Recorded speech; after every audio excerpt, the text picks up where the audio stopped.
Hi, this is Jarrett Bro, and welcome to this edition of the Brocast for March 11th, 2011. Often people ask me, who should they emulate when it comes to talking to the media? Who have I seen recently that is just brilliant on camera? Well, I have a new winner for you. His name is Michio Kaku. He is a theoretical physicist, a professor, and a best-selling author. Now, one of the things that I love about this guy is he takes complicated issues and he simplifies it. One of the great difficulties that we all have in preparing people to talk to the media, especially if they're highly intelligent, if they're scientists, if they're engineers, if they're doctors, lawyers, accountants, the problem we have is it is in their DNA to give lots of details.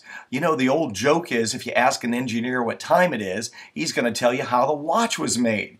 And I've run into this, as many of you have also witnessed in your own careers, preparing people to talk to the media. What Kaku does so brilliantly is he simplifies complicated information with good sound bites and good analogies.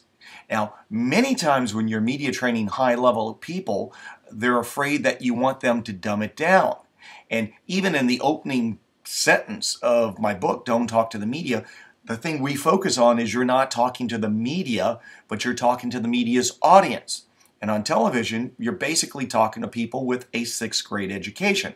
I had at least one doctor tell me, I'm not going to dumb it down because what will my peers think? To which I had to explain to her, your peers are not your audience. Your patients are your audience, so you have to use simple language. Well, here is Kaku's example. Matt Lauer on the Today Show asked him whether or not there's really global warming. Because if there's global warming, why are we getting so much snow? And his answer was brilliant. He said to Matt Lauer, when you're making ice cubes, it's the amount of water you put in your refrigerator that determines how many ice cubes you get. He says the freezing cold simply makes the water freeze faster. So in this case, there is an increase in moisture coming up from the Gulf of Mexico.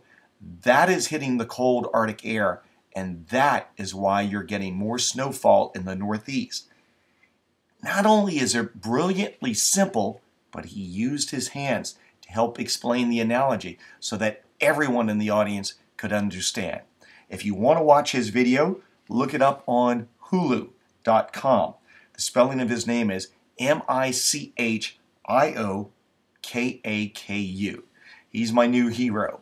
Now, if you also have difficulty with people speaking in too much jargon, keep an eye out for this month's newsletter. You'll want the article called, What Does That Mean? I'd love to get some feedback from you on that article because I'm sure you're going to see some jargon that just impedes good communications.